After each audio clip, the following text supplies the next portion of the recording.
जे काय आपण इथे शिकणार आहोत ते समजून घेणार आहोत ते आपण बाहेर स्प्रेड करणं गरजेचं आहे. तर मी त्यांना विनंती करते की तुम्ही आमच्या तायांना बऱ्यापैकी सगळ्या शिकलेल्या आहेत, त्यांना समजतं, व्हॉट्सअप वापरतात, काही जण फेसबुक व्हॉट्सअप हेही वापरतात, पण काही जण असे आहेत जे फक्त मॅसेजवरती त्यांचं जातं किंवा बँकेत जाऊन चेक टाकणं किंवा काढून आणणं अशा पण आहेत. पण त्यांना सुद्धा काही कळत नाही की काय मॅसेज बँकेचा काय आला आहे, मला कुठल्या मॅसेजला मला बोलायचं आहे, खरंच माहिती द्यायची आहे की नाही, हेही आहेत अशा काही. ठीक आहे, चालेल. तर सगळ्यांना मराठी कम्फर्टेबल आहे, मराठी कळतं सगळ्यांना. ठीक आहे. तर आज मी जे काही तुम्हाला माहिती देणार आहे ती खूप महत्त्वाची आहे आणि तुम्हाला डेली यूजमध्ये ती वापरण्यात येणार आहे.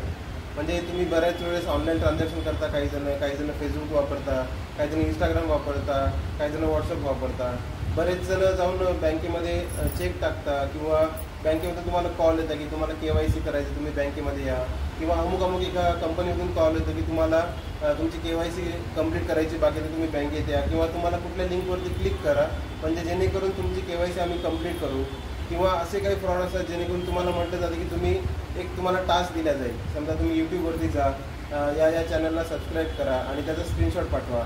त्याच्या प्रत्येक ॲक्टिव्हिटीला की त्याच्या प्रत्येक टास्कला आम्ही तुम्हाला 50 रुपये देऊ. म्हणजे असे तुमच्याकडून टास्क करून घेतले जातात डेली. आणि परत मग तुम्हाला असं वाटतं की अरे हा आपल्याला फक्त सबस्क्राईब करायचं आणि त्यानंतर आपल्याला प्रत्येक टास्कच्या मागे 50 रुपये भेटतात. ते अशा प्रकारचे फ्रॉड आहे. परत असं होतं की आता समजा XYZ, आपण समजा माझी वाईफ आहे, तिची एखादी मैत्रीण आहे, ठीक आहे, तर तिची जुनी एक मैत्रीण तिच्या कॉन्टॅक्टमध्ये आली रिसेंटली फेसबुकमधून, ठीक आहे, आणि ती काय करेल की बाबा आपल्या जुन्या ओळखीची सांगायचा प्रयत्न करेल की हा आपण एका शाळेत होतो, आपण एक डब्बा वगैरे सोबत खायचो, आपण सोबत क्लासमध्ये वगैरे बसायचो. त्यामुळे ती मुलगी काय करणार की हिचा विश्वास संपादन करणार. विश्वास संपादन केल्यानंतर तुमचं डेली बोलणं वगैरे चालू होणार आणि मग तुम्हाला रात्री अवेळी तुम्हाला व्हिडिओ कॉल वगैरे येणार किंवा ऑडिओ कॉल येणार आणि त्यावरतून तुमचे काही व्हिडिओ रेकॉर्ड केले जाणार आणि ते व्हिडिओ रेकॉर्ड करून त्याचा अश्लील व्हिडिओ तयार करून तुमच्याकडनं मग पैशाची डिमांड केली जाणार. तर अशा प्रकारचे भरपूर फ्रॉड आहेत मार्केटमध्ये. त्यापासून आपण कसं स्वतःला सावध करायचं आणि त्यामधनं आपण स्वतःला कसं अवेअर ठेवायचं आणि आपले जे काही नातेवाईक आहेत जे आता या गोष्टीला म्हणजे बरेच जणांना माहिती नसते की व्हॉट्सअपवरती एखादी लिंक आली किंवा मेसेज आला किंवा कॉल आला तर आपण त्याला कसं रिस्पॉन्ड करायचं किंवा त्याला कसं उत्तर द्यायचं. आपल्याला बरेचसे अनोळखी नंबर येतात.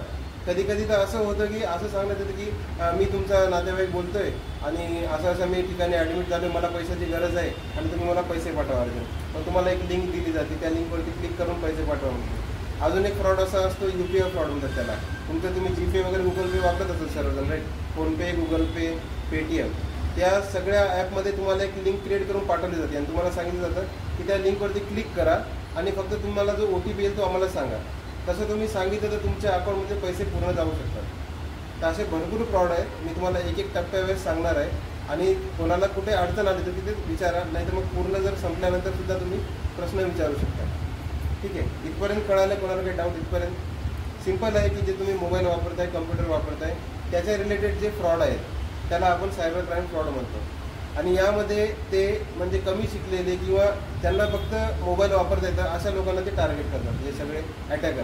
आणि यांची टीम बसलेली आहे जमतारामध्ये. बिहार जमतारा एक एरिया आहे, त्या एरियामध्ये त्यांची शिकलेली टीम आहे. तर ते टीममधले जे मुलं आहेत ते फक्त 10वी पास आहेत, पण त्यांना ट्रेनिंग दिली जाते की तुम्हाला कशा प्रकारे फसवायचं समोरच्या व्यक्तीला, कशा प्रकारे कॉल करायचा आहे, कशा प्रकारे त्यांना स्कीम द्यायचा, कशा प्रकारे त्यांच्याकडून OTP घ्यायचा, म्हणजे जेणेकरून तुमच्या अकाउंटचे पैसे पूर्ण नील होणार. ठीक आहे, तर सध्या मी तुम्हाला सायबर क्राईम काय असतो आणि त्यात कुठले कुठले प्रकारचे फ्रॉड आहेत त्याबद्दल तुम्हाला माहिती देईल. इथपर्यंत कळालं आहे? किंवा फास्ट होत असेल ते सुद्धा सांगा मला की फास्ट होतं आहे, आम्हाला कळत नाही. कारण मी जे काही तुम्हाला अर्धा किंवा 1 तास सांगणार आहे ते खूप महत्त्वाचं आहे आणि तुमच्या यावरती पुढचे सगळे म्हणजे ॲप्लिकेशन, फेसबुक वापरा, व्हॉट्सअप वापरा किंवा इंस्टाग्राम वापरा, या सगळ्यासाठी तुम्हाला उपयोग ठरणार आहे. ठीक आहे, काही प्रॉब्लेम इथपर्यंत कळते सर्वांना? आता आपण पाहूया की सायबर सिक्युरिटी म्हणजे काय.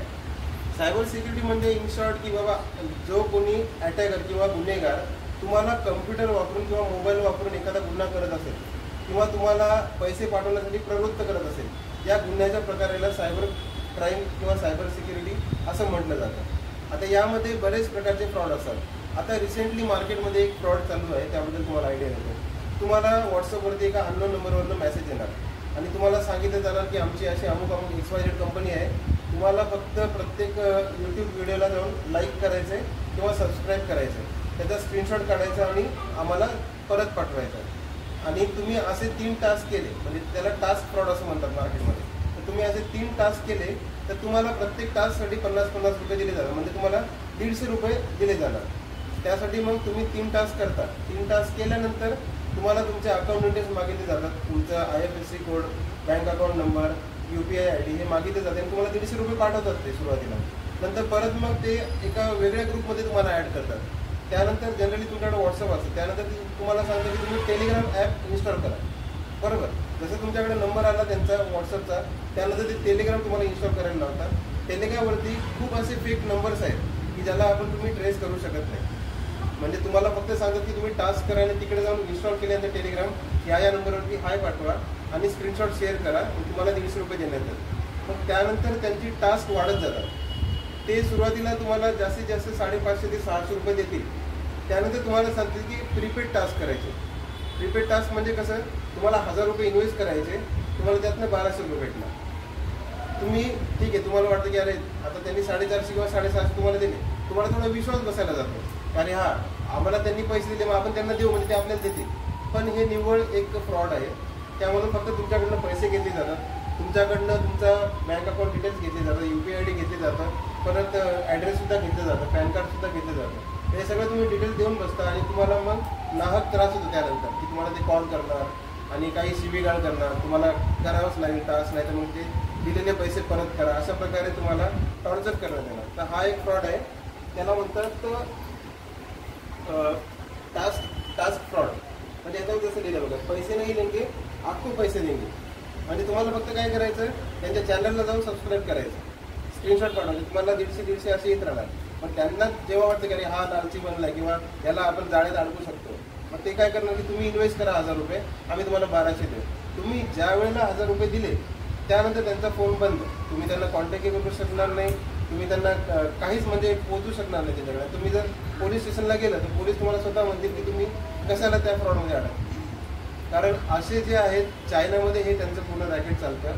चायनामधून हा सगळा पैसा येतो इकडे, जे तुम्हाला सुरुवातीचे 600 रुपये दिले जातात, पण तुमच्याकडनं जे 1000 रुपये त्यांच्याकडे जातात ते डिरेक्टली चायनाला वगैरे जातात. तर अशा प्रकारे फ्रॉड आहे. तर तुम्ही फक्त एक यामध्ये काळजी आपण एवढीच घ्यायची की कोणीही तुम्हाला 1 रुपया देणार नाही जोपर्यंत त्याचा फायदा असेल. हे फक्त त्यातनं महत्त्वाचं आहे. आणि जो तुम्हाला पैसे देतोय त्याचा हेतू हेच आहे की तुमच्याकडनं काहीतरी माहिती घ्यायची किंवा तुम्हाला कुठल्या तरी जाळ्यात अडकवायची. तर हा सध्या फ्रॉड आहे, त्याला म्हणतात टास्क फ्रॉड. हा सध्या फ्रॉड खूप जोरदार चालू आहे. तुम्हाला व्हॉट्सअपवरती मेसेज येणार, अनोळखी व्यक्ती असणार, तुमचं सगळं डिटेल त्याच्याकडे असणार अगोदर. तुम्ही म्हणाल हा गिरीश आहे का तुम्ही, आपण हो, अरे आपल्याला वाटत की त्याच्याकडे सगळी माहिती आहे, म्हणजे तो खरा व्यक्ती आहे, आपण त्याच्यावर विश्वास ठेवत होतो. पण जेव्हा तुम्हाला जो जाळ्यात अडकणार त्यानंतर तो पळून जाणार पैसे. तर इथपर्यंत लक्षात आलं तुम्हाला. फास्ट होत असेल तर सांगा, मी स्लो पण घेतो, पण कळणं महत्त्वाचं आहे. कारण मी जे काही 1 तास तुम्हाला देईल त्यातनं तुम्हाला पूर्ण माहिती कळणं गरजेचं आहे. हा फ्रॉड सध्या मार्केटमध्ये चालू आहे आणि बरेचसे चांगलेले IT प्रोफेसर जे महिन्याला 20-20 लाख पॅकेज देतात, ते सुद्धा यामध्ये 30-30 लाख घालून म्हणजे त्यांना म्हणजे पैसे तर भेटलेले नाही आणि काही जणांनी याच्यासाठी सुसाईडसुद्धा केलं. आता तुम्ही एक मिनिमम अमाऊंट सांगितली 1000, त्याच्यापेक्षाही जास्त ते लोक डिमांड करतात. हो, ते तुम्हाला 10,000 सांगतील, त्याच्या बदल्यात तुम्हाला 12,000 देतो असं बोलतील. पण तुम्ही जसे 10,000 दिले त्यानंतर त्यांचा कॉन्टॅक्ट होणार नाही. त्यामुळं तुम्ही कुठल्याच भूलथापाला बळी पडू नका. कारण हे बघा, एकच आहे, आपण मेहनत करतो, आपण काम काढतो, तेव्हाच पैसा येतो. जर का असे लोक पैसे वाटायला बसले असते तर कोणीच मेहनत केली नसते. आणि हे फक्त तुमच्यासाठी नाही, तर तुमचे मुलं, तुमच्या सुना, हे यांच्यासाठी. कारण कदाचित तुम्ही म्हणाल की आम्ही फोन वापरत नाही, आम्ही व्हॉट्सअप वापरत नाही, पण तुमची मुलं हे तुम्ही कळलं की तुम्ही तुमच्या घरातल्यांना सांगू शकता. सो हे बेसिक त्यांनी सांगितलं. आलं लक्षात. आता आपण दुसरा फ्रॉड पाहूया, OTP फ्रॉड. आता हा जो फ्रॉड आहे तो गावातल्या लोकांना जास्त फोकस केला जातो. कारण काय सांगतो तुम्हाला, जे शहरातले लोक आहेत ते जनरली OTP कोणाला देत नाही, पण गावातले जे म्हणजे एक 50-60 वयाचे स्त्रिया किंवा पुरुष जे असतील त्यांना फोन येतो, मैं ये बैंक से बात कर रहा हूँ, आपका अकाउंट क्लोज होने वाला है और आपका पैसा निकल जाएगा पूरा, इसलिए आपको मुझे सिर्फ OTP देना है, मैं आपका बैंक व्हेरिफिकेशन कर दूंगा. म्हणजे ते तुम्हाला सांगणार. आता समजा या ताईंचं अकाउंट SBI अकाउंटमध्ये, बरोबर, SBI बँकेचं अकाउंट आहे, तर तुम्हाला फोन करणार, ताई तुमचं अकाउंट SBI अकाउंटमध्ये आहे का SBI बँक, तर ताई म्हणणार हो माझं आहे. पण ते शेवटचे 4 डिजिट सुद्धा सांगणार अकाउंटचे, की तुमचं 1 2 3 4 हे शेवटचे तुमचे अकाउंटचे 4 डिजिट आहे. मग ताई म्हणणार हो यांना तर सगळी खरी माहिती आहे. मग परत तुमचा विश्वास संपादन करण्यासाठी तुम्हाला ते डेट ऑफ बर्थ सांगणार, ताई तुझी डेट ऑफ बर्थ आहे का, ताई म्हणणार हो. मग ते परत ॲड्रेस सांगणार, ॲड्रेस सांगण्याचा पॅन नंबर सुद्धा सांगणार. मग तुम्हाला वाटतं की हा बाबा हा माणूस काहीतरी जेन्युइन आहे, म्हणजे हा खरा व्यक्ती बोलतोय आपल्याला. मग आपल्याला वाटतं की आपलं अकाउंट बंद होऊ नये, कारण आपली जी काही मेहनतीची पैसे असतात ते आपण ठेवलेले असतात. आपल्याला वाटतं की ते जाऊ नये. मग ते विचारतात की तुम्हाला एक आम्ही फोनवरतीच OTP शेअर करू, तो OTP द्या, म्हणजे जेणेकरून तुमचं अकाउंट बंद होणार आहे ते होऊ देणार नाही. तुम्हाला म्हणजे खूप हे केलं जातं, इमोशनल केलं जातं. तुम्ही टेन्शन नका घेऊ, आम्ही इथे बसलोय तुमच्यासाठी, आम्ही तुमचं सगळं अकाउंट व्यवस्थित क्लिअर करून देऊ, तुमचं अकाउंट बंद होणार नाही, आम्ही तुमची काळजी घेऊ, असं केलं जातं. आणि जेव्हा त्यांच्याकडे OTP आला त्यावेळेस तुम्हाला कळतं की तुमच्या अकाउंटमधून 25 ते 30 हजार काढून घेतलेला आहे. आता हेच गावातल्या लोकांना का टार्गेट करतात, याचा उद्देश हा आहे की जे काही एज्युकेटेड लोक आहेत ते OTP कोणाला देत नाही. आणि हे गावातले लोक घाबरतात, त्यांना माहिती आहे की लोकांना घाबरून पैसे कसे काढायचे. घाबरून झालेलं आहे बघा, ताईंनी सांगितलं तसं होतं. कारण कसं आहे, आपण घाबरतो, आपल्याला वाटतं की अरे आपले जर पैसे अडकले तर आपल्याला तर कळत नाही, ते वाटतं की आपल्याला त्यातलं काही नॉलेज नाही आहे, मग आपण त्याच्यावर विश्वास ठेवू. पण OTP जसं सांगितलं त्याचे पैसे जातात. आणि त्यात पण सुविधा अशी आहे, जर तुम्ही OTP दिला आणि त्वरित जर तुम्ही 48 तासात त्या बँकेत जाऊन सांगितलं तर एखाद्या वेळेस चान्सेस आहेत 50% तुमचे पैसे परत येऊ शकतात. पण हे जर तुम्ही 48 तासाच्या आत केलं तर, नाहीतर मग तुम्हाला ते पैसे गेले असे विसरून जाऊ. फक्त 75,000 मागे आले, बाकीचे सगळे गेले. आले का बघा, म्हणजे ताईकडे उदाहरण आहे. आता कसं आहे बघा, मी बोललो म्हणून ताईंनी सांगितलं, ताईकडे पण अनुभव होता या गोष्टीचा. आता त्यांचं नुकसान झालं ती चुकीची गोष्ट आहे. श्रीरामपूरला नगर भागामध्ये झालेले आहे, श्रीरामपूरला असंच झालेलं आहे. बरोबर, कारण मी ना आता मला हे अनुभव काय आहे तुम्हाला सांगतो. मी मागे 3 वर्ष सायबर क्राईम डिपार्टमेंटला काम केलेलं आहे. फॉरेन्सिक लॅब, CA लॅब म्हणून म्हणतात, आपल्या कलीना येत आहे सायबर डिपार्टमेंटमध्ये. तर असे फ्रॉड यायचे, अजून भरपूर फ्रॉड यायचे अशा प्रकारचे. म्हणजे एखादा व्यक्ती मुलीला त्रास देतोय काहीतरी मेसेज टाकून, किंवा एखादा मुलगा मागे पडतो त्या मुलीच्या, किंवा तिला ब्लॅकमेल करून तिची व्हिडिओ वगैरे काढून तिला म्हणजे वाईट गोष्टी करण्यासाठी प्रवृत्त करतात. असे फ्रॉड आम्ही हँडल केलेले आहेत. त्यामुळे ही सगळी आम्हाला आयडिया आहे. त्यामुळे एक जस्ट तुम्हाला थोडंसं अवेअर जरी दिलं ना तरी तुम्ही स्वतःहून अलर्ट होऊन जाणार. त्याच्या अकाउंट नंबरवरून त्याचे डायरेक्ट 1.5 लाख रुपये काढून घेतात. कारण तुम्हाला कळणार सुद्धा नाही की क्षणात निघून जाते. आणि तो जाऊन लगेच त्याने बँकेत सांगितलं, म्हणजे माझ्या मिस्टरांचाच मित्र आहे, त्याने जाऊन बँकेत लगेच सांगितलं की माझं अकाउंट बंद करा. बरोबर, तो बंद करण्याच्या आधीच ते गेलेले, म्हणजे अर्धे गेले अर्धे वाचले. ठीक आहे, म्हणजे ऍटलीस्ट पूर्ण नाही गेले. तर 48 आवर्स मध्ये बिफोर 48 आवर्स कंप्लेंट दिली तर येतात का चान्सेस आहेत. आपण फॉलो केल्यावरती नाही. आपण यामध्ये तुम्हाला सांगतो, यामध्ये 3 ते 4 स्टेप्स आहेत. इथं RBIचा लोकपाल अधिकारी असतो किंवा ऑम्बड्समन ऑफिसर म्हणतो, त्याला सुद्धा मेल करायचा. दुसरा 1930 एक टोल फ्री नंबर आहे. बरेच जण म्हणतात, मी सांगतो तुम्हाला, याच्यात तर नाही, पण मी तुम्हाला व्हर्बली सांगतो. ठीक आहे. दुसरा नंबर आहे 1930. तिसरा आहे cybercrime.gov.in. ही वेबसाईट आहे आपल्या गव्हर्नमेंटची, इंडियन गव्हर्नमेंटची. तिथे सुद्धा तुम्ही कंप्लेंट करू शकता. या 3 स्टेप झाल्या. त्यानंतर जी काही आपली बँक आहे, समजा SBI बँक आहे, तर तिथे लगेच तुम्ही, आता यांच्यासारख्या सगळे जमणार नाही मेल टाकायला, पण तुम्ही जवळच्या ब्रँचमध्ये जाऊन सांगू शकता. एक रिक्सर काही नाही, मराठीमध्ये ऍप्लिकेशन द्यायचं की असा फोन आला, असे माझे या अकाउंटवरून पैसे गेले. तुम्ही लगेच तिथल्या ब्रँच हेडला द्यायची, तो ऍप्लिकेशन प्रोसेस करेल. पण यानंतर येतील का नाही ती आपली गॅरंटी नाही, पण आपण ऍटलिस्ट करणं आपलं काम आहे. जर तुम्ही सोडून दिलं तर काहीच नाही हातात लागलं, पण ऍटलिस्ट अर्धे जरी मिळाले तुम्हाला तरी तुम्ही ऍटलिस्ट वाटलं की ठीक आहे अर्धे गेले. आमच्या बिल्डिंग मध्ये झालं होतं ना सेम केस, आणि बँकेत ऍप्लिकेशन केलं, पोलीस कंप्लेंट ताबडतोब केली विदिन 2 आवर्स त्यांनी सगळं केलं, पण बँकेने त्याला काही सपोर्ट केला नाही किंवा त्याचे कुठलेच पैसे परत आले नाही. थोडं त्यांना प्रेशर सुद्धा करावं लागतं. हे ऑन द रेकॉर्ड आहे, पण त्यांना थोडं प्रेशर करावं लागतं आणि थोडंसं आपल्याला फॉलो गेलं गरजेचं आहे. आपण फॉलोअप घेत नाही, आपण दिलं ऍप्लिकेशन होईल, पण आपलं काम आहे ना, आपले पैसे आहेत, आपण जायला हवं. साहेब कुठपर्यंत झालं, मी ऍप्लिकेशन दिलं, मला मेलवरती रिप्लाय नाही किंवा कुठूनच रिप्लाय आलेलं नाही. तुम्ही सगळं जर फाईल घेऊन गेलं ना हे ब्रँच हेड करेल तर तो करेल काहीतरी, पण आपलं फॉलो केलं गरजेचं. कारण शेवटी ती क्लेरिकल मेंटॅलिटी आहे. ते म्हणतात तुम्ही चुकलातच का, हे तुम्हाला ब्लेम करणार, ते तुम्हाला ब्लेम करणार, हे त्यांचं चुकीचं नाही आहे. पण आपलं सुद्धा काम आहे की तुम्ही एवढं जर काही इन्फ्रास्ट्रक्चर आहे किंवा एवढं तुमचं मोठी बँक आहे, SBI समजा किंवा कुठली बँक, एवढं तुमच्याकडे मॅन पॉवर आहे तुम्ही करू शकता. आता NPCI आहे, जसं आपलं UPI आपण ॲप वापरतो, तर त्याचं एक NPCI कंपनी आहे, तर ते सगळे हे म्हणजे ट्रान्झॅक्शन हँडल करतात. त्यांच्याकडे सुद्धा कंप्लेंट केली ते सुद्धा तुम्हाला रिटर्न मिळवण्यासाठी मदत करू शकतात. अशा भरपूर आहेत, मी तुम्हाला सांगेल पुढे सुद्धा. पण एक जस्ट एक तुम्हाला एक्झाम्पल झालं की OTP फ्रॉड कसा होऊ शकतो. आपण फक्त एकच काम करायचं. बँक स्वतः म्हणते किंवा RBI स्वतः म्हणते की बँकेकडून तुम्हाला कुठलाही कॉल येत नाही. तुम्हाला बँक कधीच म्हणत नाही की तुम्ही KYC करा, KYC साठी तुमचा OTP द्या. बँक कधीच मागत नाही. बँक तुम्हाला तुमचा ATM नंबर सुद्धा मागत नाही, ATM पिन सुद्धा मागत नाही. जर तुम्हाला असा कॉल आला की हा कोणतरी एक बँकमधून कॉल आला आहे, तुम्हाला तुमचा ATM नंबर द्या, ATM पिन नंबर द्या, तर त्या कॉलला तुम्ही उचलायचं नाही. किंवा मला कळत नाही म्हणा, सिंपल मला नाही कळत बाबा ते ATM काय असते ATM, तुम्ही अडाणी दाखवा ना त्या समोरच्या माणसाला. हा ते येतात. ओके. हा हा स्टेट बँकेतून हा ते करतात. त्यांना हे बघा, तुम्हाला अजून एक मधली गोष्ट सांगतो. बऱ्याच बँक अशा आहेत की जे तुमचे कॉन्टॅक्ट डिटेल्स विकतात. 1 रुपयाला तुमचा एक कॉन्टॅक्ट डिटेल विकला जातो बाहेर मार्केटमध्ये, फक्त 1 रुपये. काही काही तर 50 पैशाला सुद्धा तुमचे पूर्ण डिटेल्स विकले जातात. जसे मोठे बँक फोनवरती मेसेज येतात, छोट्या फोनवरती पण येतात. सगळे फोनवरती. मग तेच तर आहे ना. हे बघा, अडाणी लोकांना म्हणजे जे कमी शिकलेले असतात ना त्यांना टार्गेट केलं जातं. त्यांना मेसेज येतो, अरे हा काहीतरी वाजलं कानाला असं म्हणतात ते. त्यांना कळत नाही, मेसेज वाचता सुद्धा येत नाही. हो साहेब मला मेसेज आला, OTP सांगतो. एवढं कोणातरी पोराला, अरे पोरा इकडे OTP सांग मला वाचून सांगतात.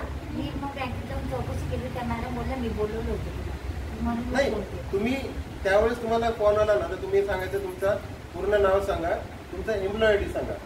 तुम्हाला पटलं दोन्ही गोष्टी, तुम्ही बँकेत जा, मग द्या बाकीची इन्फॉर्मेशन. मी बँकेत गेलते, मग मॅडम बोलल्या मीच गेलता. बरोबर. नाही, काही काही असतात जेन्युइन. मी असं म्हणत नाही की सगळेच कॉल फ्रॉड असतो. काही काही वेळेस आता कसं राहतं, आता समजा मी मुंबईला राहतो पण माझा अकाउंट आहे नाशिकला, तर मला जायला जमत नाही.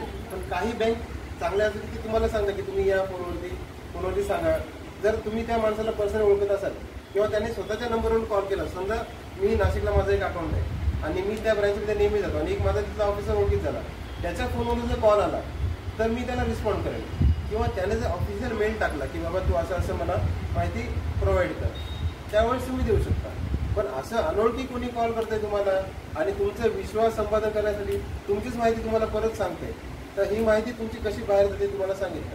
50 पैसे हवे, 50 पैसे किंवा 1 रुपया, आणि असे कॉल तुम्हाला येत राहणार. त्यामुळे कुठल्याही OTP फ्रॉडला तुम्ही बळी पडू नका. खूप सोपं आहे त्यांना हे म्हणजे एका मिनिटात तुमचे पैसे काढून घेणं, पण आपल्या आयुष्याची पूर्ण काही जणांची जमा खर्च असतो तो निघून जातो. त्यामुळे याच्या मागचा उद्देश हाच आहे की तुम्हाला या गोष्टी लक्ष देणं गरजेचं आहे. कुठल्याच कॉलला रिस्पॉन्ड नका करू. बँक स्वतः म्हणते तुम्हाला कुठलाही कॉल करत नाही आम्ही, तुम्हाला क्रेडिट कार्डचं विचारत नाही ना डेबिट कार्डचं विचारत नाही. हे कळालं? बँकेत जा. तुम्हाला वाटलं ना सुट्टी घ्या, 1 दिवस काय होईल, 1 दिवस सुट्टी जास्तच आहे, पण हे पैसे नाही जाणार ना तुमचे. पूर्ण जी तुमची जमा असते ती नाही जाणार. 1 दिवस जाऊन यायचं आपण. तर हे कळालं OTP फ्रॉड. कुठल्याही कॉलला कुठल्याही OTPला कोणाला शेअर करू नका. हे तर OTP फ्रॉड बँकचा झाला. Amazon, फ्लिपकार्ट, काही जण आपल्याकडे गृहिणी करतात, वेबसाईटवरनं ऑनलाईन ऑर्डर करतात, त्यावेळेस सुद्धा तुम्हाला OTP मागितला जातो. त्यावेळेस सुद्धा करायचं नाही. OTP जर तुम्ही मागितला तर तो ऑर्डर तुमच्याकडे येण्याऐवजी दुसरीकडे कुठेतरी जाते. कारण ऑर्डर डिलिव्हरी करण्यामागचा एकच त्यांचा हेतू असतो की जर का OTP टाकला त्या माणसाने, जो डिलिव्हरी बॉय असतो त्याने जो OTP तुमच्याकडे घेऊन टाकला ना, तो पार्सल कोणाला देऊ शकतो. मग तुम्ही ट्रेस करू शकत नाही की त्याने कोणाला पार्सल दिलं. आणि जर आपण ऑफिसमध्ये असतो आणि डिलिव्हरी तिकडे घरी येतात, ते OTP मागतात आपल्याला. मागतात. पण घरी कोणी असेल समजा, आता माझी वाईफ आहे, तिला म्हटलं की हे ऑर्डर घे, पण त्यावेळेस मी OTP देऊ शकतो तिला, कारण ती पुढे उभी आहे असं. पण अनोळखी माणसाला तुम्ही तिथं हा OTP तिथे ठेवून जा, ती ठेवून जाण्याची रिस्क तुमची मग. त्यापेक्षा घरी तुम्ही थांबा. किंवा आता त्यांनी पण टाइम 9 ते 9 ठेवलेला आहे बरेच जण फ्लिपकार्टवाले, तुम्ही सांगा 8 नंतर या, असंही करू शकता. तर OTP फ्रॉड बँकेसाठीच नाही तर वेबसाईटवरून तुम्ही शॉपिंग वेबसाईटवरती पण ते करता. Amazon, फ्लिपकार्ट, मिशो सुद्धा आहे, मिशो पण एक आहे, त्यावरून सुद्धा तुम्ही स्वतःला वाचू शकता. ठीक आहे, इथपर्यंत कळालं सगळ्यांना? कोणाला असं कळत नाही वरतून चाललं असं काही नाही ना? बोरिंग होईल थोडं, पण तुमच्या फायद्याचं जास्त. ठीक आहे. आता एक आहे लोन ॲप फ्रॉड. आता लोन ॲप फ्रॉडमध्ये कसं असं तुम्हाला सांगतो. जनरली आता आपल्याकडे म्हणजे बरेच उत्तर भारतीय लोक येतात किंवा बाहेर म्हणजे जिल्ह्यातले लोक इथे येतात जॉबसाठी. ठीक आहे, आणि त्यांचं उदाहरण काय तुम्हाला सांगतो. तर त्यामध्ये त्यांना काय होतं, बिचारे येतात कमवण्यासाठी आणि त्यांना पैशाची गरज असते, काहीतरी मेडिकल इमर्जन्सी येते घरात किंवा काहीतरी प्रॉब्लेम येतात. पण त्यांना असे काही ॲप भेटतात किंवा असे काही लोक टार्गेट केले असतात. समजा आता मला दररोज एक कॉल येतो की तुम्हाला पर्सनल लोन पाहिजे का, एक अमुक बँक सांगणार तुम्हाला सांगा पर्सनल लोन पाहिजे का, तुला हा माझी गरज आहे, मला इमर्जन्सी मेडिकल मला पाहिजे. मग त्यावेळेस ते सांगणं ठीक आहे, मग तुम्हाला एक लिंक पाठवतो, ते ॲप डाउनलोड करा, तुमची इन्फॉर्मेशन भरा आणि मग तुम्हाला लोन देण्यात येईल.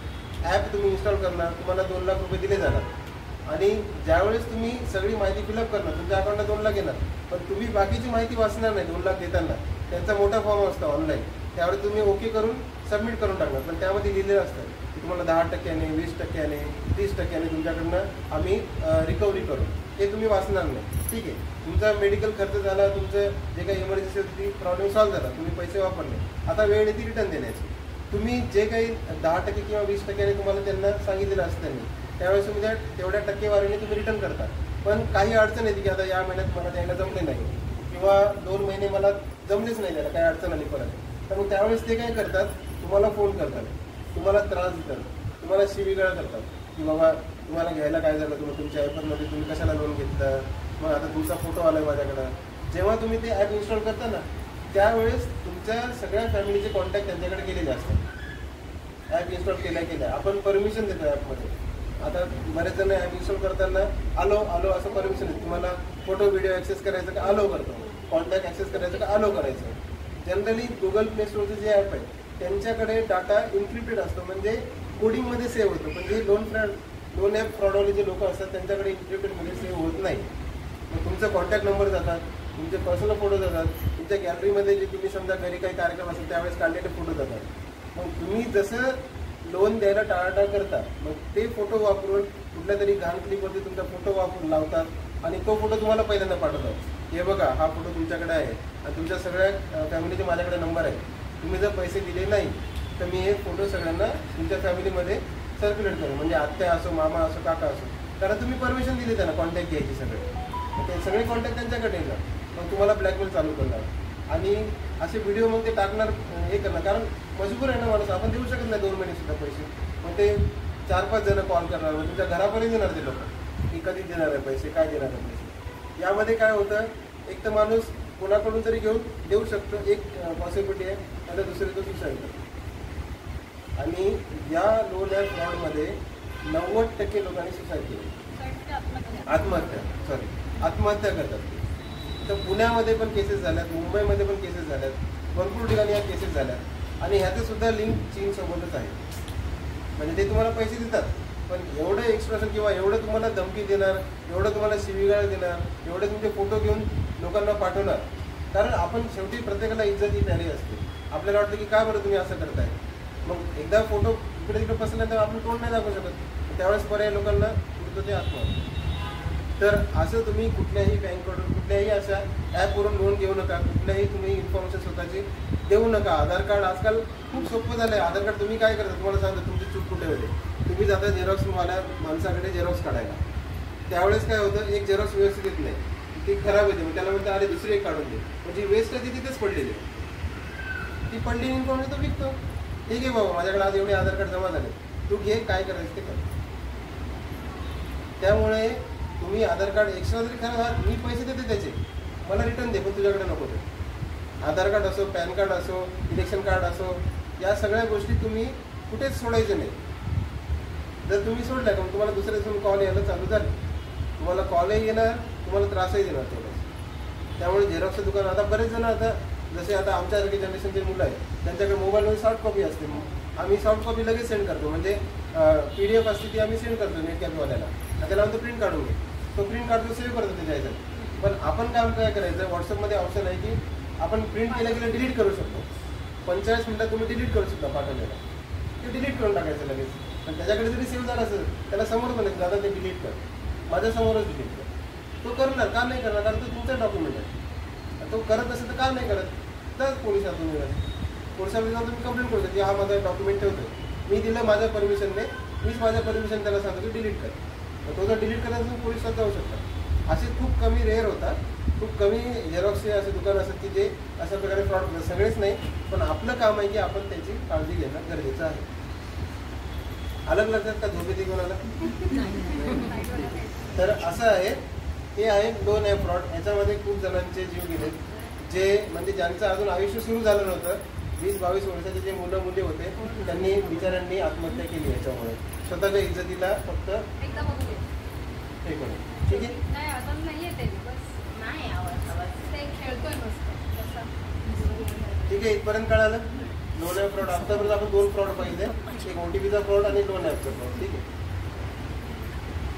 आता हा तिसरा फ्रॉड ई चलनचा. ई चलन. आता बऱ्याच जणांकडे 2 व्हीलर 4 व्हीलर असतील आपल्या सगळ्यांकडे. तर काय होतं म्हणजे आपल्या RTO कडनं, RTO सगळ्यांना माहीत असतं की जे बाहेर पोलीस उभे असतात व्हाईट कपडे घातलेले, ट्रॅफिक पोलीस, तर ते आपल्याला चालन म्हणजे फोटो काढतात, चालन आपल्या मोबाईलवरती येतात. तर अशामध्ये पण फ्रॉड आलेले आहेत बरेच जण की तुम्हाला एक अनोळखी मेसेज येतो, तुम्हाला असं वाटतं की तो मेसेज RTOनेच पाठवला, पण तो ॲक्च्युअल RTOने पाठवलेला नसतो. तुम्हाला असं मेसेज येतो की माझी गाडी XYZ गाडी आहे, तर गाडीचा नंबर त्यात लिहून येतो आणि गिरीश आपका इतना मतलब चालन बना है 2000 रुपये का, आपको पे करना पड़ेगा, नहीं तो आपकी गाडी उठा के लेके जाएंगे, असं त्या मेसेजमध्ये इंग्लिशमध्ये लिहिलेलं असतं. मग मी घाबरणार, अरे बाबा मी कुठलं सिग्नल तोडलं आहे किंवा हेल्मेट नाही घातलं, मला आठवत नाही, कारण माणूस गाडी चालवताना तेवढं लक्ष देत नाही कधी कधी की सिग्नल तुटला आहे का हेल्मेट नाही घातला. मग मी त्या मेसेजला ओपन करणार, त्या लिंकवरती क्लिक करणार आणि लिंक तुम्ही क्लिक केल्या तुम्हाला असं वाटलं की एक्झॅक्ट वेबसाईट आहे RTO वाल्यांची किंवा जे काही आपले म्हणजे पोलीस डिपार्टमेंटची वेबसाईट आणणार तुम्हाला की अरे ही खरी वेबसाईट आहे. मग तुम्ही काय करणार, स्वतःची माहिती टाकणार, स्वतःची माहिती टाकून लॉग इन करणार, तुम्हाला सगळी माहिती एक्झॅक्ट प्रॉपर येणार की हा तुम्हाला तिकडनं पूर्ण वेब पेज दिसणार, तुम्ही त्यावरती डिटेल टाकणार आणि वेळ येणार तुमचे पैसे टाकायचे. 2000 रुपये भरायची जेव्हा वेळ येणार त्यावेळेस तुम्हाला तिथे तुमचे क्रेडिट कार्ड किंवा डेबिट कार्ड किंवा अकाउंट डिटेल्स टाकण्याची माहिती विचारते आणि ज्यावेळेस तुम्ही ती माहिती टाकणार त्यावेळेस ते वेब पेज निघून जाणार किंवा ती जी वेबसाईट आहे ती गायब होऊन जाणार, कारण त्यांनी जी माहिती पाहिजे होती ती घेऊन टाकली. आता तुम्हाला पैसे भरायचे म्हणले तर 2-3 गोष्टी लागतात. तिथे तुमचं अकाउंट डिटेल्स लागतात, नाही ते ATM आणि ATMचं पिन किंवा क्रेडिट कार्ड असेल क्रेडिट कार्ड आणि क्रेडिट कार्डचं पिन. तुम्ही अकाउंट डिटेल्स टाकले, त्यांना त्याच्याशी काही घेणं नाही तुमचं अकाउंट काय म्हणजे त्यांच्याकडे जर तुमचा अकाउंट नंबर आला, क्रेडिट कार्ड डिटेल्स आणि पिन नंबर आला तर मग काहीच गरज नाही ना बाकीची. मग तुम्हाला ते वेबसाईट निघून जाणार आणि ते 2000 रुपये ते 2000 काय 2000च्या पुढे 2 शून्य वाढवणार, ते सगळे पैसे काढून घेणार. तर हा पण एक ई चलन फ्रॉड आहे. म्हणजे ते तुम्हाला मेसेज पाठवतात आणि तुम्हाला वाटणार की हुबेहूब पोलिसांकडनं झाला मेसेज, पण तो मेसेज नसतो पोलिसांकडनं आलेला, त्यामध्ये तो फ्रॉड मेसेज असतो. ठीक आहे. तर हा आहे ई चलन. म्हणजे हा खूप क्वचित आहे. आता त्यांनी बरेचसे रेग्युलेशन यामध्ये चेंजेस केलेत पोलीसवाल्यांनी की जनरली जे काही त्यांचे मेसेज यायचे ते आता फक्त जे सर्व्हर होते अगोदर ते आता त्यांनी बंद केले. त्यामुळे आता सहसा हे फ्रॉड सध्या बंद आहे मार्केटमध्ये. पण तरी पण तुम्हाला चुकून आला तर तुम्ही जवळच्या ट्रॅफिक पोलिसांकडे जाऊन किंवा जवळच्या RTO ऑफिसला जाऊन चौकशी करू शकता की मला एवढा फाईनचा मेसेज आला, खराच फाईन आहे का. त्यावेळेस तो खराच आहे म्हणून तुम्ही तिथे पैसे देऊन भरून टाका. पण अशा कुठल्या फ्रॉडला बळी पडू नका. प्रत्येकाला हा मेसेज येतीलच. आता सध्या फ्रॉड बंद आहे कारण पोलिसांनी त्याचे सर्वेलन्स वाढले किंवा त्याचं कंट्रोल त्यांनी वाढवलं या ई चलनमध्ये, त्यामुळे हे मेसेज येत नाही. पण हे कोरोनामध्ये खूप आलेलं आहे लोकांना. कोरोना काळामध्ये या ई चलनने एवढे पैसे कमवले म्हणजे डॉक्टर काय कमवतो त्यापेक्षा यांनी लोकांनी कमवलं. आणि लोकांना वाटतं की गाडी का उचलून येणार ना, त्यामुळं लोक म्हणतात ठीक आहे 2000 देऊन टाकतो. तर असा ई चलन फ्रॉड आहे. हा तेवढा आता सध्या मार्केटमध्ये नाही, पण एक तुम्हाला अवेअरनेस राहावं त्यामुळे हा तुम्हाला फ्रॉड सांगेल. कळालं इथपर्यंत. आता पार्सल घोटाळे. आता मी थोड्यापूर्वी सांगितलं बघा तुम्हाला की पार्सल येतं आपल्याला Amazonवरनं किंवा फ्लिपकार्टवरनं, त्यावेळेस तुम्हाला OTP मागितला जातो आणि तुमचं पार्सल कोणाकडे दिलं जातं. हा एक फ्रॉड आहे. दुसरा फ्रॉड पार्सल घोटाळ्यामध्ये असा आहे की जनरली आता तरी होत नाही, पण पहिले काय व्हायचं की बरेच जण 50-60 हजाराचे मोबाईल ऑर्डर करायचे आणि त्यामध्ये याची वीट यायची किंवा दगडं यायची किंवा काही म्हणजे माती वगैरे तर तुम्हाला डिलिव्हर करायची त्या गोष्टी. ऑर्डर तुमची पार्सल तुम्हाला द्यायचे. त्यावेळेस काय व्हायचं, तुम्हाला ऑर्डर दिल्यानंतर ते निघून जायचे, तुम्ही चेक नाही करायचे. पण आता Amazon, फ्लिपकार्ट किंवा मिशोवाल्यांनी नवीन टेक्नॉलॉजी आणली यामध्ये की तो जो काही डिलिव्हरी बॉय तुम्हाला देतोय तो ओपन करून दाखवला. पण हा पण फ्रॉड होता आणि जनरली आपण गडबडीत असतो. नेमकं काय होतं तुम्हाला सांगतो, जेव्हा Amazon किंवा फ्लिपकार्टला येतं ना तेव्हा गृहिणी घरात किंवा स्वयंपाक करत असते किंवा झाडत असते. त्यावेळेस वाटतं अरे मला झाडायचं, ठीक आहे हा ते पार्सल घेऊन घेतो आणि तो निघून जातो. त्यानंतर आपण खोलून बघितलं अरे त्यात दगड निघाला, नंतर 50 हजाराचा मोबाईल मागितला. त्यावेळेस तुम्ही काही करू शकत नाही. काही कंपन्यात असं आहे की तुम्ही एकदा ओपन केलं ना तर रिटर्नही घेत नाही. तर आता हा फ्रॉड सध्या नाही आहे, पण ह्याच्या रिलेटेड OTPचा फ्रॉड आहे. जसं तुम्हाला आता सांगितलं की तुम्हाला OTP दिला घेतला तर तुम्हाला होता का तुमचं पार्सल इथं ठेवलं, मला फक्त OTP द्या. त्याने खरंच ठेवलंय का नाही ठेवलं आपण कुठे बघणार, आपण ऑफिसमध्ये असतो. पण हा एक फ्रॉड आहे. त्यामुळे OTP त्याच्यामध्ये पण यूज होतो. तर OTPचा वापर तुम्ही सर्रास बंद करा किंवा OTP येणारच पण लोकांना देणं टाळा. हा कळायला पार्सल फ्रॉड. ह्याच्यामध्ये जास्त काही नाही काळजी घेण्यापुढे, फक्त OTP नाही द्यायचा आणि जे काही पार्सल येतं आपल्याकडे लगेच चेक करून घ्यायचं. लगेच कोणाचं 2 मिनिटं थांबण्यासाठी त्यांच्याकडे वेळ असतो. मग बोलायचं लगेच सिजर आले की खोडून दाखवायचं, बघायचं आणि ओके असेल तुझं हवं. आता ट्रान्सपरंट पण पॅकेट पार्सल. हो, आता तर त्यांनी काय केलं म्हणजे Amazonवाल्यांनी जे कंपनीची पॅकिंग आहे ना ते ॲज इट इज आपल्याला देत आहे. आता मी त्या दिवशी एक हे कुकर मागवला होता, तर प्रेस्टिजचा कुकरचं त्यांनी पॅकिंग दिलं. नाही तर अगोदर ते फ्लिपकार्टचं पॅकिंग वरती लावायचे आणि मग ते द्यायचे. त्यामुळे ट्रान्सपरन्सी थोडी वाढली. त्यामुळे म्हणजे तुम्हाला लगेच कळून जातं की कुठलं ऑर्डर आली तुमची. ठीक आहे, तर हा एक पार्सल घोटाळा आहे. त्याच्यासुद्धा मी तुम्हाला काळजी घ्यायची फक्त OTPच्या बाबतीत आणि दुसरी पार्सल खोलून बघायचं त्या डिलिव्हरी बॉयसमोरच. ठीक आहे. आता हा ऑनलाईन फॉर्मद्वारे व्हायरस तुमच्या मोबाईलमध्ये टाकला जातो. आता व्हायरस काय करतो मागून, व्हायरसचं तुम्हाला काय धोका होऊ शकतो ते तुम्हाला सांगतो. व्हायरस म्हणजे काय, विषाणू मराठी सांगायला गेलं तर विषाणू तुमच्या मोबाईलमध्ये आला तर तुमची सगळी माहिती तो चोरून घेऊन जाणार तुम्हाला न सांगता. म्हणजे तुमचे आता बरेच जण काय करतात तुम्हाला सांगतो. माझा एक मित्र होता, तर तो बँकेचे सगळे पासवर्ड, वाईफच्या बँकेचे पासवर्ड, अजून ते UPI पिन वगैरे जे असतात, इंटरनेट बँकिंगचे पासवर्ड तो मोबाईलमध्ये ठेवायचा सेव्ह करून, फोटो काढून ठेवायचा, लिहून फोटो ठेवून टाकायचा मोबाईलमध्ये. त्याच्या मोबाईलमध्ये एक कुठल्या तरी म्हणजे सस्पिशियस लिंक किंवा एक लिंक आली त्याला आणि त्या लिंकमध्ये असं तुम्हाला लॉटरी लागली, तुम्ही या लिंकवरती क्लिक करा, तुम्हाला लॉटरी मिळेल 50,000ची. त्याने त्या लिंकवरती क्लिक केलं आणि तो एक व्हायरस डाउनलोड झाला. म्हणजे तुमच्या मोबाईलमध्ये व्हायरस इन्सर्ट झाला. व्हायरस इन्सर्ट झाला, त्याला पैसे तर काही भेटले नाही, पण त्याचा फोनमधला पूर्ण डाटा तिकडे गेला आणि त्याला हे कळालं सुद्धा नाही की माझा डाटा तिकडे गेला. पण जेव्हा दुसऱ्या तिसऱ्या दिवशी त्याच्या आणि त्याच्या वाईफच्या अकाउंटमधून पैसे गेले त्यावेळेस त्याला कळालं की माझ्यासोबत फ्रॉड झाला. त्यावेळेस तो माझ्याकडे आला आणि माझा एक मित्र आहे जो या केसेस सॉल्व्ह करतो, त्याला विचारला की अरे असं अचानक कसं झालं. तर त्याला विचारणं करण्यात आलं की तुला कुठला मेसेज आला होता का किंवा लिंक आली तिथे. तो हो बोलला की मला एक लॉटरीचा मेसेज आला होता, 50,000ची लॉटरी होती, त्यामुळे मला लिंक ओपन करायची होती आणि मी ते लिंक ओपन केली. मग तो बोलला की तू चेक करायला पाहिजे ना की कुठल्या लिंकवरती कसं काय क्लिक करू शकतो. ती लिंक क्लिक केल्यामुळे काय झालं, त्याचा सगळा डाटा त्या तिसऱ्या व्यक्तीकडे गेला आणि त्याने वापरला तो डाटा आणि ट्रान्झॅक्शन करून पैसे काढून गेले.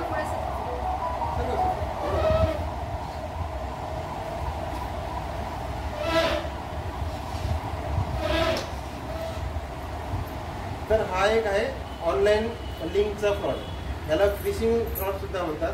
फिशिंग पुढे आहे तुम्हाला सांगतो. फिशिंगमध्ये काय असतं की तुम्ही जी काही बँकची वेबसाईट वापरता सेम वेबसाईट तुम्हाला दिसते, ते तुम्हाला पुढे सांगतो. आता तुम्हाला जर कन्फ्युजन आहे तर हे कळालं का की मालवेअर काय असतो किंवा मालवेअर कसा यूज होतो तुमच्या. मालवेअर म्हणजे विषाणू, व्हायरस तुमच्या मोबाईलमध्ये आला तर तुमचा सगळा मोबाईलचा डाटा दुसऱ्या व्यक्तीकडे जाणार आणि तुम्हाला कळणार सुद्धा नाही. आणि काही म्हणजे हे फ्रॉड करणारे एवढे हुशार असतात की तुम्ही एकदाच अकाउंटमधून पूर्ण पैसे नाही काढणार. दररोज 200 रुपये, 300 रुपये, 400 रुपये असं दररोज काढत राहणार. तुम्हाला वाटणार हा ठीक आहे बँकेने काहीतरी काढले असेल असं वाटणार. पण जेव्हा तुम्हाला 15 दिवसांत कळेल की तुमचं अकाउंट पूर्ण नील झालं त्यावेळेस तुम्हाला कळणार की अरे बाबा कुठून तरी माझे दररोज पैसे जात होते. तुम्हाला वाटतं की 200 रुपये ठीक आहे गेले असतील कुठेतरी किंवा मुलाने वापरले असेल UPI. तर त्यावेळेस आपण चेक करायचं, मुलाला विचारायचं अरे बाबा तू काय वापरलं का, किंवा बँकमध्ये सुद्धा जाऊन विचारू शकता की माझे पैसे कटत आहे का बरं कटत आहे. बँकवाले म्हणतील तुम्हाला की तुम्ही कुठं इन्फॉर्मेशन दिली होती का, क्रेडिट कार्ड, डेबिट कार्ड. तुम्ही म्हणणार नाही, पण तुम्ही लिंकला क्लिक केलेला आहे ना, त्यामुळे तो व्हायरस आला आहे तुमच्या मोबाईलमध्ये. त्यामुळे कुठल्याही लिंकला क्लिक करू नका. तुम्हाला बरेच जण म्हणते की तुम्ही या लिंकवरनं क्लिक करून ॲप्लिकेशन डाउनलोड करा किंवा वेबसाईटवरती माहिती भरा. असं बिलकुल करायचं नाही. तुम्हाला ॲप डाउनलोड करायचं तर प्ले स्टोर आहे. जे अँड्रॉइड मोबाईल वापरतात त्यामध्ये प्ले स्टोरचेच ॲप इन्स्टॉल करा आणि ज्यांच्याकडे ॲपल फोन आहे ते iOSच्या प्ले स्टोरवरती जाऊन डाउनलोड करू शकता. ठीक आहे. बरेच जण वापरतात आपल्याकडे अँड्रॉइड फोन. साधे फोन आहेत का अँड्रॉइड आहेत ना. आपल्या ताईंकडे साधे फोन आहेत का अँड्रॉइड आहेत ना सगळ्यांकडे. ते तुम्ही फेसबुक किंवा फ्लिपकार्ट डाउनलोड करता ना प्ले स्टोअरवरनं, तिथूनच सगळे डाउनलोड करायचे. बाकी कुठल्याही लिंकवरनं तुमचा ॲप डाउनलोड करू नका. तुम्ही ॲप डाउनलोड केलं म्हणजे तुमच्या मोबाईलमध्ये व्हायरस जाणार. ठीक आहे.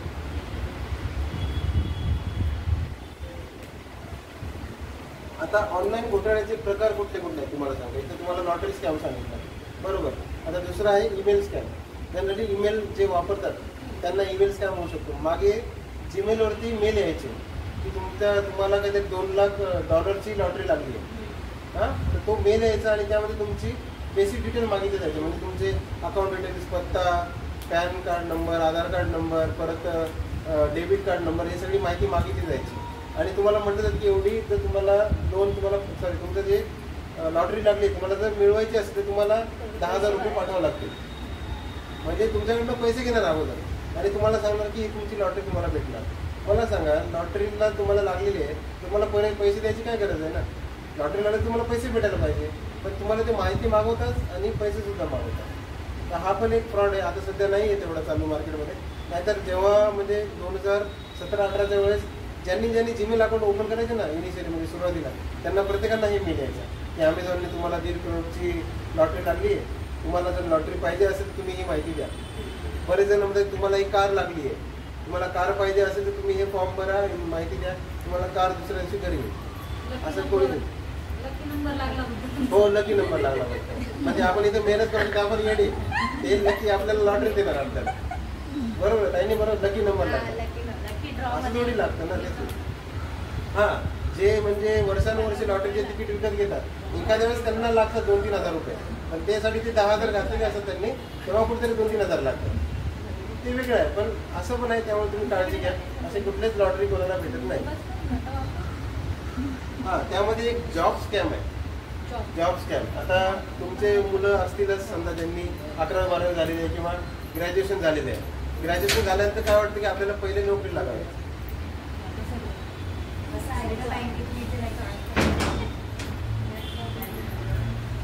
चला, ऑडियन्स वाढलं परत. चला, त्यामुळे थोडं हे होतं, अरे एकटाच बोलते सगळ्या. ठीक आहे. तर हा एक सांगतो, आता म्हणजे बऱ्याच जणांची मुलं असतील त्यांचं ग्रॅज्युएशन झालेलं असेल किंवा 12वी करत असतील, प्रत्येकाला एकच टेन्शन असतं, कारण मी शिक्षण एवढं घेतलं, माझ्या एवढे पैसे लावले, पण आता पुढे काय, नोकरी भेटायला पाहिजे.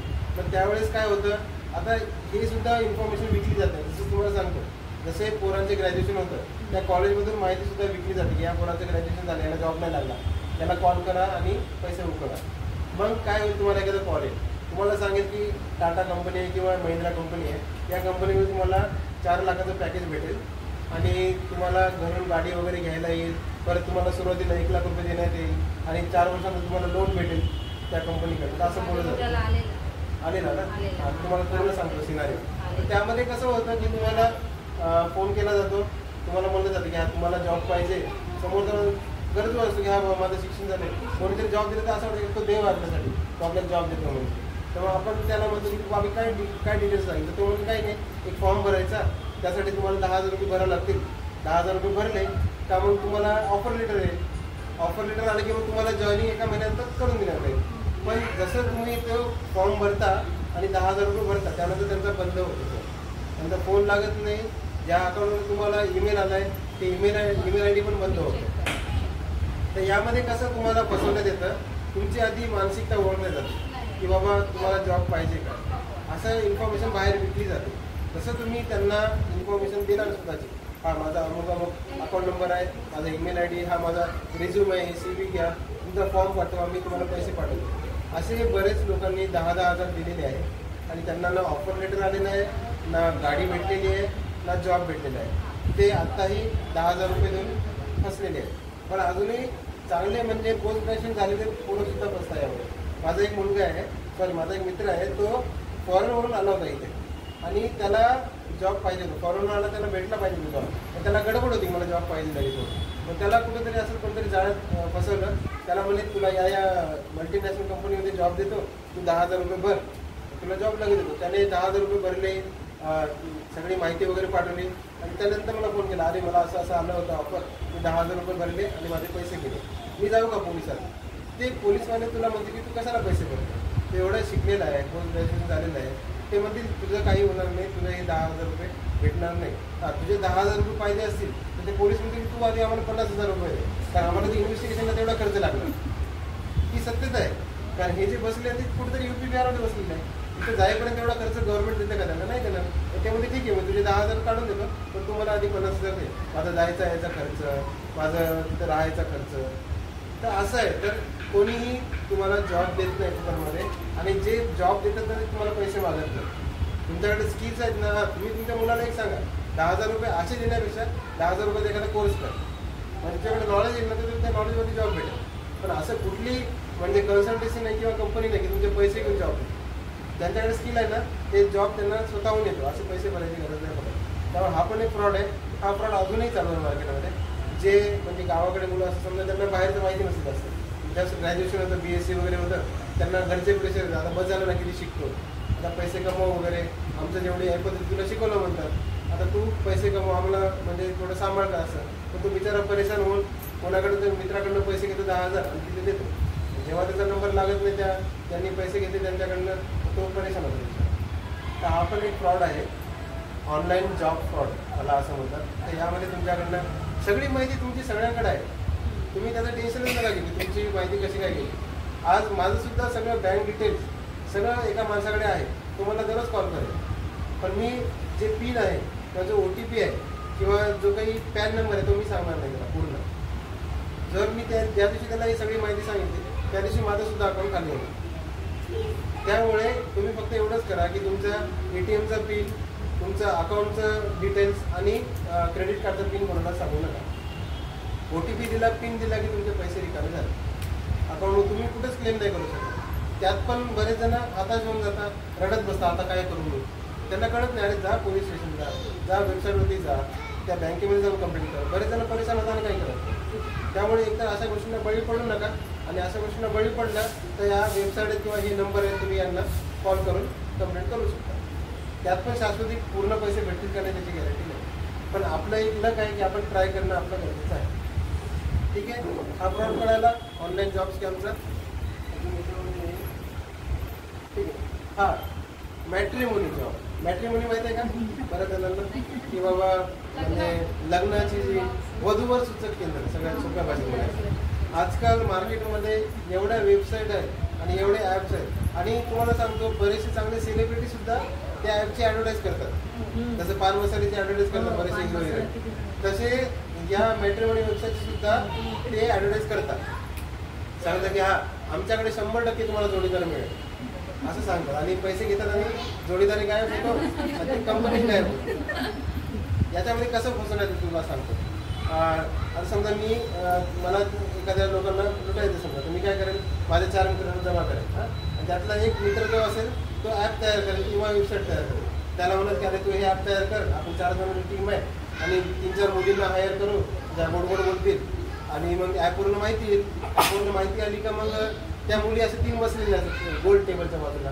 मग समजा त्या मुलाने फोन केला की असं असं मी तुमच्या वेबसाईटवरती ती मुलगी बघितली आहे का तुमच्याकडे मुलगी. मग तो तिची मुलगी बसली, ती म्हणे हा आहे, तुम्हाला बोलणं करायचं. लगेच मैत्रिणीला फोन देणार, हा ही मुलगी आहे बोला. मग तिसऱ्या मैत्रिणीला फोन देणार, ही तिची आई आहे. एखादा माणूस असेल हा तिचा वडील आहे असं बोलणार तुम्हाला सगळ्यांना. तुम्हाला वाटणार अरे खरंच आहे. आणि एकच प्रोफाईल सगळ्यांना आवडणार बरं का, आणि सेम नातेवाईक सगळ्यांना बोलणार, म्हणजे जे मुलं मुली ठेवलेले ते सगळ्यांना बोलणार. आम्ही तिची आई बोलते, आम्ही तिचा भाऊ बोलते, आम्ही त्याचे वडील बोलतो. हां, काही काही वेबसाईट जेन्युइन आहे, जसं जीवनसाथी आहे. मी कधी त्याचे ॲडव्हर्टाईज करत नाही, पण जीवनसाथी आहे, अजून मराठी लग्न वगैरे असे काही 4-5 आहेत, तर ते तुम्ही त्यावरती करू शकता. पण असे पण काही फ्रॉड आहेत की जे तुमचे पैसे घेतील. त्यामध्ये तुम्ही सगळं देतात, तुमचं Aadhaar card number, PAN card number, photo देतात, ॲड्रेस देतात, तुमचं जन्म देतात, जन्म कुळ सगळं देतो. पत्रिकाही पाठवून देतात तुम्ही. तर ठीक आहे, माझी लग्नाची पत्रिका, त्यात काय दोष आहे सगळं जोडतात समोर करा. आणि ह्याच्यावरनं दुसरे लोक बसलेले बडजी लोक, अरे तुमची पत्रिका मला भेटली, तुमची पूजा करायची त्या 10,000, तुमचे सगळे दोष नाही शकत, सगळे दोष. आणि 10,000 दिले एका महिन्यात, सगळे दोष तुमच्याकडे येणार सगळे. त्या पूजेला काय अर्थ. त्यामुळे अशा कुठल्याही लोकांना तुमची माहिती देऊ नका. सगळ्यात सोपं आहे की माहिती कोणाला न देणं, फ्रॉडपासून वाचणं. याचं सगळ्यात उत्तम पर्याय म्हणजे कोणाला माहिती न देणं. तुम्ही जर माहिती नाही दिली तर काहीच होणार नाही. आणि हा अजून एक असतं, आता बरेच जण आता म्हणजे प्रत्येक जण वाटतं की आपल्याला घर व्हावं स्वतःचं, तर आपण जातो व्हिजिट करायला एखाद्या प्रॉपर्टीला वगैरे. तर त्यांचं ते मोठं एक्झिबिशन असतं, प्रत्येक जणांचे असे बिल्डर्स लोकांचे सॅम्पल फ्लॅश लागलेले असतात. आपल्याला आवडतं, मग आपण तिथे नंबर दिला, हा माझा नंबर आहे. तिथे तुम्ही जो दुसरा अल्टरनेट नंबर असतो ना, जो बँकसोबत दिलेला नाही, म्हणजे बँकसोबत अटॅच नाही, तो नंबर द्या. मी सांगतो का, जर तुम्ही स्वतःचा जो पर्सनल नंबर दिला किंवा जो तुमचा म्हणजे प्रायव्हेट नंबर आहे की जो तुम्ही जास्त लोकांना शेअर नाही करत, महिलांच्या बाबतीत सांगतो, तर ते तुम्ही देऊ नका. कारण महिलांच्या बाबतीत काय होतं, त्यांना फोन येणे चालू होता, व्हॉट्सअपवरती व्हिडिओ कॉल येणं चालू होता, फोटो, काही मेसेज आय लव्ह यू वगैरे काही मेसेज यायला चालू होता. त्यावेळेस तुम्ही काय करा, जो अल्टरनेट नंबर आहे तो द्या. म्हणजे ज्यावरती तुमचं व्हॉट्सअप नाही आहे, जो नंबर तुमच्या बँकला अटॅच नाही, त्यावरती किती फोन येऊ द्या ना, तुम्ही बाजूला ठेवून द्या. तो तुमचा इम्पॉर्टंट नंबर नाही आहे ना. जर तुम्ही इम्पॉर्टंट नंबर दिला तर तुम्हाला प्रत्येक कॉल अटेंड करावं लागते. त्यापेक्षा तुम्ही अल्टरनेट नंबर द्या. आणि अशा ठिकाणी जातं प्रत्येक जण, आम्ही सुद्धा जातो बघा. कारण वाटते काय प्रॉपर्टी आहे, छान आहे, आवडती आपल्या बजेटमध्ये, पण आपण नंबर देतो ना, असं आपण ट्रिक वापरू शकतो. हे म्हणजे ॲडिशनल होतं की तुम्ही सुद्धा फॉलो करू शकता, जेणेकरून स्वतःची माहिती जाणार नाही. आणि गेला ना तो नंबर तुम्ही बंद करू शकता ना, कारण तो नंबर तुमच्या बँकला अटॅच नाही ना, आधार कार्डला अटॅच आहे. तुम्ही कधीही बंद करू शकता. जर तुम्ही आधार कार्डला अटॅच असलेला नंबर बंद करायचं म्हणजे तुम्हाला 10 प्रोसेस फॉलो करायला लागणार. आधार कार्डचा चेंज करणार, बँकचा चेंज करणार, ॲमेझॉन अकाउंट, फ्लिपकार्ट सगळ्यांना चेंज करणार, परत नातेवाईकांना नंबर द्यायचे, ज्यांच्याकडे 10 वर्षापूर्वी नंबर दिलेला आहे त्यांना कसं कॉन्टॅक्ट करणार. त्यापेक्षा अल्टरनेट नंबर देऊन टाका, जो तुम्ही कधी बंद करू शकता. आणि असं प्रत्येकाकडे 2 सिम आहे. एक दुसरा सिम आपण फक्त टाइमपासून वापरतो इंटरनेटसाठी, त्यामुळे तुम्ही अल्टरनेट नंबर देऊ शकता. बोर झाला असेल तर सांगा बरं, बोर होणं काय महत्त्वाचं आहे. लिमिट आहे कितीपर्यंत? 5,000. मग यातला मी महत्त्वाचं सांगितलं तुम्हाला.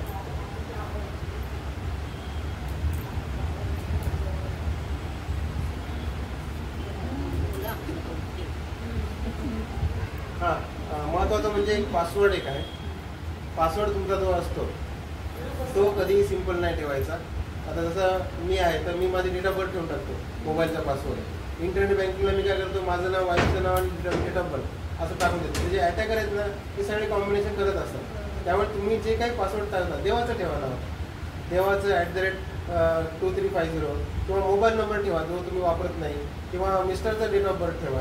पण सोपे पासवर्ड नका ठेवू, कॉम्प्लेक्स पासवर्ड ठेवा. म्हणजे ज्याच्यामध्ये ## वगैरे जे आहे ना तसं वापरा. त्यामध्ये हे सुद्धा वापरून तुम्ही पासवर्ड ठेवू शकता. म्हणजे जेणेकरून तुमचा मोबाईल जर हरवला, अरे याची डेट ऑफ बर्थ, बरेच जण तर मी म्हणजे आमच्याकडे फोन यायचे ना आरोपींचे, त्यांचे फोन पाहिजे होतं 2 4 वेळेस, 1 2 3 4 4 वेळेस, 4 वेळेस 0, 4 वेळेस 8, आम्ही लगेच क्रॅक करायचो ते पासवर्ड. त्यामुळे असे सोपे नाही ठेवायचे. सरी बातमी आवडली आहे मला, त्यावेळी आम्ही ही बातमी परफेक्ट आवडली. त्यावेळी आपण बेबीने घरातले नंबर घेतलं अशी. त्यामुळे ते याची काळजी घ्या. पासवर्ड सोपे पासवर्ड नाही ठेवायचे. किती थोडं तुमच्या ब्रेनचा थोडासा पार्ट वाया जाईल लक्ष ठेवण्यासाठी, पण तुम्ही तो वाया जाऊ द्या. जर तुम्ही सोपं दिला, तुमचा म्हणजे भाजीपाला येताना तुमचा मोबाईल जर चोरला ना, लगेच तुमच्या अकाउंटमध्ये पण पैसे काढू शकतो. हां, इझी ठेवलं का मग समोरचा फायदे इझी असेल, तो अटॅक करेल तुमच्या. फिंगर आता सगळीकडे आलाय ना. नाही, फिंगर पण सेफ नाही. आता अजून एक फ्रॉड आहे, पण वेळ कमी असल्यामुळे सांगतो. आता शॉर्टमध्ये सांगतो की बरेचसे वयस्कर लोक आहेत ते आधारवरून पैसे काढतात. म्हणजे सांगतो सिंपल की SBI बँकेच्या बाहेर एक कॉमन सर्व्हिस सेंटर असतं, CSC म्हणतात त्याला. तर तिथं बरेचसे लोक काय करतात, बँकेत जाण्यापेक्षा लाईनमध्ये लागण्यापेक्षा बोर्ड लावून अकाउंट नंबर देऊन पैसे काढून घेतात. त्यामध्ये सुद्धा हे लोक काय करतात, त्या जी स्क्रीन आहे तिथून थांबवलं त्याच्यावरती गम लावून तुमचा फिंगरप्रिंट काढून घेतात आणि बाकी डिटेल्स आलेले तिच्याकडं. टाटा बाय बाय, सगळे पैसे तुमचे निघून जाणार. हा सुद्धा फ्रॉड आहे मार्केटमध्ये, खूप फ्रॉड आहे सांगायला गेलं तर. पण आपण किती काळजी घेतो स्वतःची माहिती देताना, यावरती सगळ्या गोष्टी आहेत. ठीक आहे सर, ते फ्रॉड झाले की काय स्टेप्स फॉलो करायचे ते फक्त मराठी. 1930 2-3 गोष्टी सांगितलं. हे बघा, म्हणजे 4 ते 5 स्टेप फॉलो करायचा. जर तुमच्यासोबत फ्रॉड झाला तर पहिले तर जवळच्या बँकेला जाऊन सांगायचं. समजा SBI बँक आहे तर जवळपास SBI बँक असं काय की तुमची जिथं अकाउंट आहे तिथं जायची गरज नाही. जवळपासच्या बँकेत जाऊन सांगायचं की माझ्यावर फ्रॉड झाला आहे. लगेच दुसरं त्या मॅनेजरला तिथे लगेच पत्र लिहायचं, प्रश्न किंवा लेटर लिहायचं की असा फ्रॉड झाला आहे. तिसरी गोष्ट 1930 हा नंबर आहे, त्यावरती कॉल करा. आता त्यांचा बऱ्याच वेळेस बिझी लागतो, पण आपलं ट्राय करणं काम आहे. तर 1930 वरती कॉल करायचं. चौथी गोष्ट cybercrime.gov.in ही वेबसाईट आहे. cybercrime.gov.in टाईम मी लिहून घेते, तुम्ही त्यांच्याकडे घेऊ शकता. तर या वेबसाईटवरती जाऊन तिथे कस्टमर कंप्लेंट नावाचं एक ऑप्शन आहे, तिथे जाऊन तुमची माहिती, आधार कार्ड लागतं, OTP लागतो, मोबाईल नंबर लागतं आणि तुमचं डिटेल लिहायचं की काय झालं, इंग्लिशमध्ये लिहा, मराठीमध्ये लिहा. तर तिथे तुम्ही कंप्लेंट करू शकता. चौथी गोष्ट झाली. पाचवी गोष्ट आहे RBIचा ऑब्डसमन ऑफिसर. RBI ऑब्डसमन ऑफिसर म्हणजे त्याला लोकपाल ऑफिसर सुद्धा म्हणू शकतो.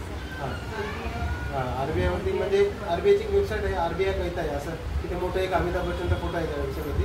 तर तिथे जाऊन तुम्ही त्या स्टेप फॉलो करू शकता. ठीक आहे, हे झालं. आणि एक मेल पण टाकायचं जे आता समजा SBI बँक आहे किंवा IDBI बँक आहे, तर त्या बँकेचं जे हेड असते त्यांचं एक ग्रीव्हरन्स ऑफिसर आहे, ग्रीव्हरन्स ऑफिसर, त्याला सुद्धा तुम्ही एक मेल टाकायचं. हे बघा, आपण आपलं लक ट्राय करायचं. पैसे गेले येतील नाही येतील शाश्वती नाही, पण तुम्ही जर लक नाही ट्राय केलं किंवा तुम्ही जर थोडी मेहनत नाही घेतली तर तुम्हाला येतील का नाही याची तुम्ही गॅरंटी घेऊ नाही. तर तुम्ही ॲटलिस्ट या स्टेप फॉलो करा, त्यानंतर तुमचे पैसे येऊ शकतील. चान्सेस आहेत 50% तरी यायचे. ॲटलिस्ट तुम्ही लगेच कळलं ना तर जे ट्रान्झॅक्शनमध्ये पैसे अडकलेच नव्हते तरी ते स्टॉप लावू शकते बँकवर, त्यांच्याकडे तेवढे राईट्स असतात. पण त्यासाठी तुमचं लेटर लागतं त्यांना, ते फोनवरती नाही घेत. हां, दुसरी गोष्ट आहे, तुमचं क्रेडिट कार्ड आणि डेबिट कार्ड हरवलं तर त्यावेळेस तुम्ही फोनवरती कंप्लेंट करून ब्लॉक करू शकता. ते तुमच्याकडे ऑप्शन आहे. ठीक आहे, तर इथपर्यंत कळलं का?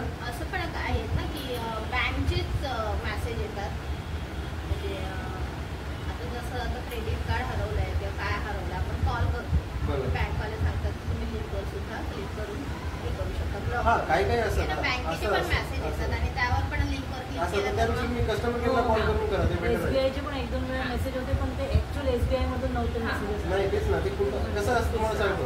आता जसं SBI आहे किंवा IDBI आहे, तर एक MX-IDBI किंवा GX-SBI असं लिहून येतं त्याला, त्यामध्ये नंबर नसतो.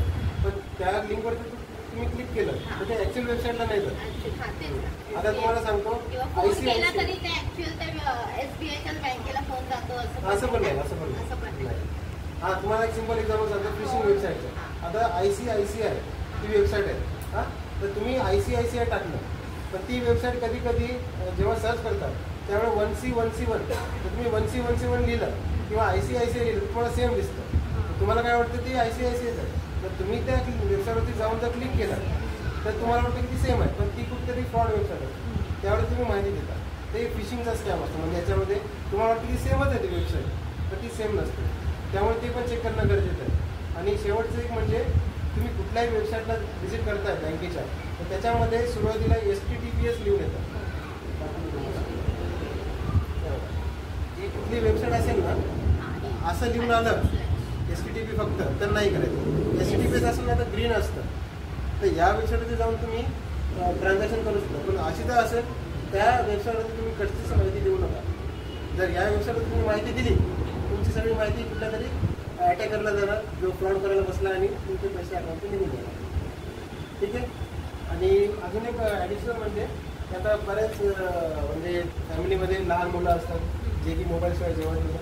तर त्या मुलांसाठी एवढंच सांगणं आहे की जे काही पॅरेंटल कंट्रोल नावाचं एक आपल्या प्रत्येक मोबाईलमध्ये जे अँड्रॉइड वापरतात त्या अँड्रॉइड फोनमध्ये एक पॅरेंटल कंट्रोल नावाचं एक ऑप्शन आहे, ते इनेबल करायचं. म्हणजे जेणेकरून घाण वेबसाईट किंवा घाण YouTube चॅनल वगैरे त्या मुलांना दिसत नाही. आता ते पॅरेंटल कंट्रोल ऑन करा, जेणेकरून ते काय करणार. आणि जेव्हा गेम खेळते त्यावेळेस ऑफलाईन गेम खेळायला सांगा. तिथं ऑनलाईन गेम खेळला तर ते ग्रुप होते, मग ते पाकिस्तानमध्ये जशी मुलगी आली इकडे तशी कधी तुम्हाला सुनी येऊ शकते. त्यामुळे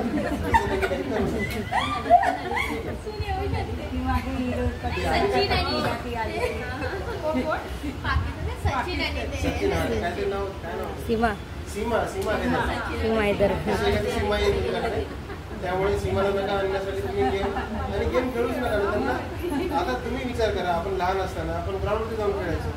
ऍक्च्युली ग्राउंडवरती जाऊन खेळलं पाहिजे, नाही तर आजकालची मुलं स्थूल होत आहे. खरं सांगतो मी, त्यांचं डोकं चालत नाही, त्यांना फक्त मोबाईल पाहिजे.